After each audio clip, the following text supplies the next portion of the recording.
બાળકોને જે શિક્ષક વારંવાર રોકે છે, ટોકે છે અને શિસ્તમાં રહેવાનું કહે છે, એની ભૂલ હોય ત્યારે એને સજા પણ કરે છે, એવા શિક્ષકો બાળકોને ખૂબ ઓછા ગમતા હોય છે. જ્યારે જે શિક્ષક એમની ભૂલને અવગણે છે, એને એ માટે કશું જ નથી કહેતો, બાળકને જે સારું લાગે એ કરે છે, એવા શિક્ષકો વિદ્યાર્થીઓને સૌથી વધારે પ્રિય બનતા હોય છે.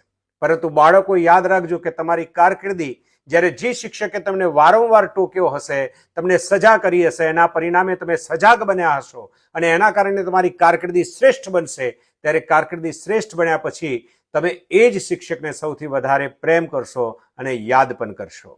કારણ કે બાળકો તમારા માટે તમને જે ગમે છે એવું તમને ગમતા કરવું એ બહુ સરળ હોય છે, પરંતુ તમને ગમવા કરતાં ઘડવું એ ખૂબ અઘરું કામ હોય છે. અને આવા શ્રેષ્ઠ શિક્ષકો આવું જ કાર્ય કરતા હોય છે અને એટલા માટે આવા શિક્ષકોની પણ કદર ચોક્કસથી થવી જોઈએ.